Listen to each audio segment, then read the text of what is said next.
In the last topic, we looked at univariate analysis, looking at one individual variable at a time. Now we're looking at the relationship between two variables, which is bivariate analysis. So bivariate is about describing the relationship between two variables. For example, you might have a level of education recorded in the variable, and we did that in the demo.save data.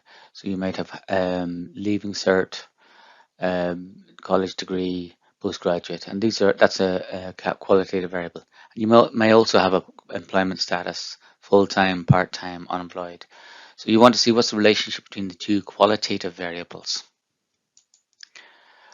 Secondly, we might have a numerical variable of house value and a numerical variable of household income. And these are two quantitative variables, and we might want to see how they're related.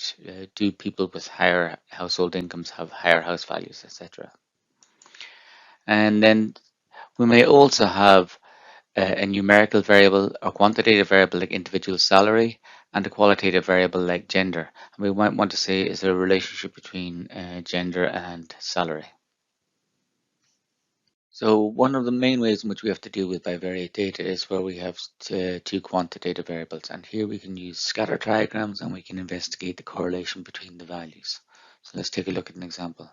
We have two variables, a response variable, the value which can be predicted by the value of the explanatory variable. So here's normally we generate what's called a dot chart or a scatter chart. The explanatory variable is normally laid out on the x-axis, and the response variable is normally laid out on the y-axis. And each dot is one subject in the data set. So the very bottom left corner dot is the first subject in the data set, and there's the value of the explanatory variable, and the value of the response variable is plotted. So the explanatory variable is plotted on the x-axis and the response variable on the y-axis, and that gives you a meeting point on the dot. So let's take a look at an example, and you'll work in this example. So we've two variables, two quantitative variables.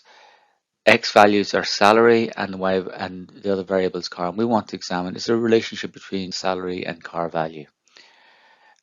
And we plot this on the chart on the right, and you can see that there are 9 subjects in the data set. Each subject contains an X value of salary and a car value, and each one of those subjects gets one dot.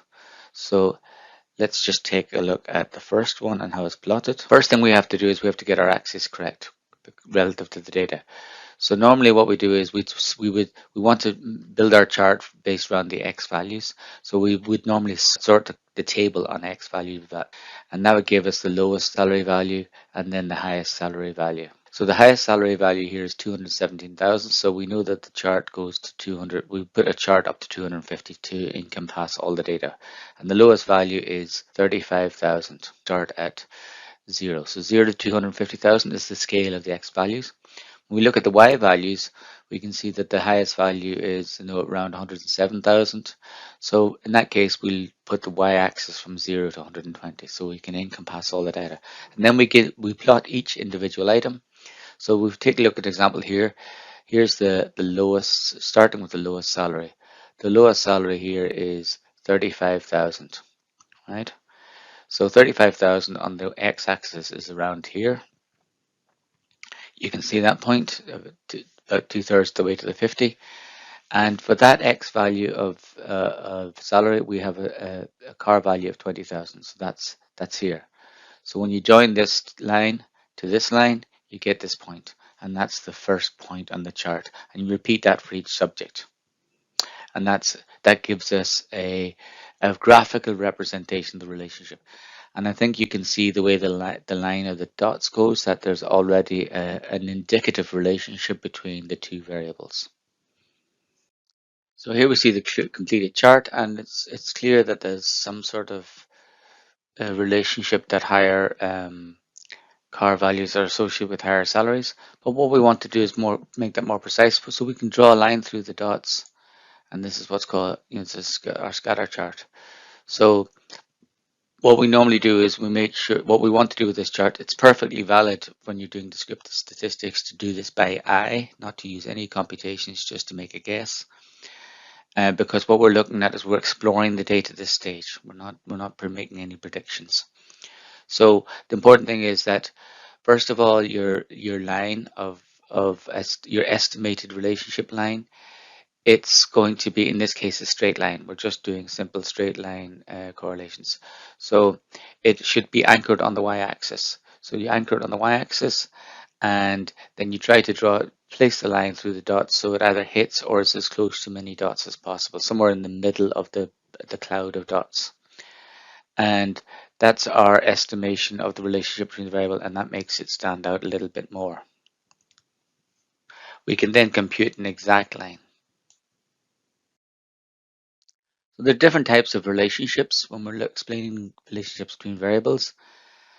We look at the first two, are the most common, the simplest ones are linear relationships.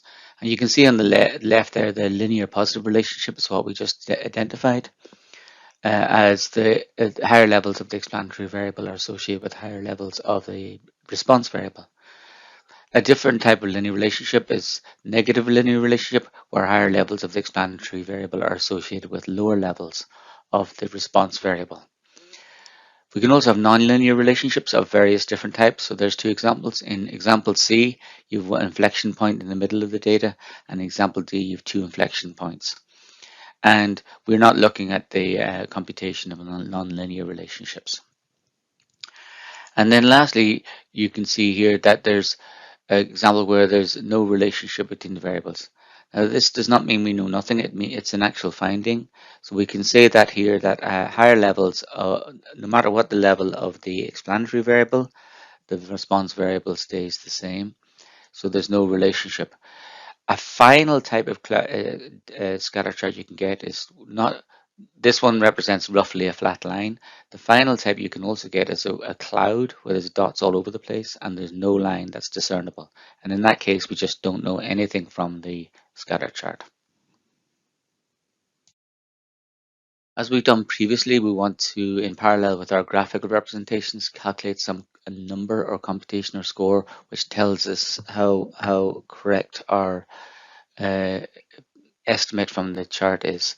So in this case, we want to calculate a correlation coefficient, the linear correlation coefficient, also known as the Pearson product moment correlation coefficient.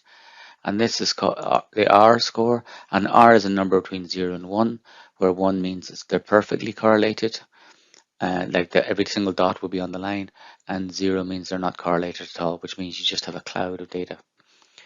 So the calculation is, we can automate it, of course, but it's simple, it's straightforward. It's 1 over n minus 1, which is the number of items. So, and then summing two products. So if we look at those briefly so we understand them. X minus x bar is the value of each explanatory variable minus its mean.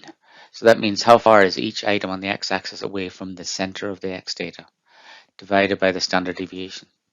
And then we do the same for the y data.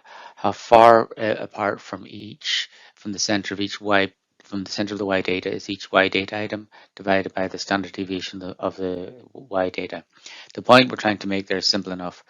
If you look at the chart is more, the correlation is better if all the dots are very close to the chart, either up and down or left and right. And the R score precisely measures that difference between the dots and the line in the middle. So here's an example of some data. We've got X and Y data. The X data is explanatory variable goes from 1 to 7, and the Y response variable goes from 4 to 18. So that's been charted on the chart, and you can see there on that chart that there's obviously some sort of a fairly good linear relationship between X and Y, and it looks like a negative relationship. And we could draw a chart in there from the top left to the bottom right, or draw a line on that. But now we're going to calculate the Pearson's correlation for that. Here's an example computation for that data set, and you will complete that in the accompanying exercise. So here we've got the data laid out with the beginnings of the computations to solve to compute the formula that's presented in the previous slide. So you just have to complete that table. Normally we do this with automatic tools in SPSS and Excel, but we want to work it out through manually to get a feel for this process. So here you've got the same X and Y data that you're already presented with, and In columns 3, 4, and 5, you've got the terms of the equation, and in cells A2 to C3, you've got some base data that you need for the calculation, like the means and the standard deviations. So complete that table in the assignment and calculate the R-score. And what we want to do then is replicate that using an automatic tool. So the tool we're going to use is the correlation tool in the data analysis toolpack. So you've already used the data analysis toolpack for histograms, so it should already be added into your Excel. So you just select data analysis from the data menu, and from the data analysis tools, pick the correlation tool. You'll get a dialog box which will pop up. It'll ask you which cells contain the data, so you select the cells B7 to C11, and then you specify a location spreadsheet where you want the computation to appear over an empty section, and it should give you the same answer as you have computed manually.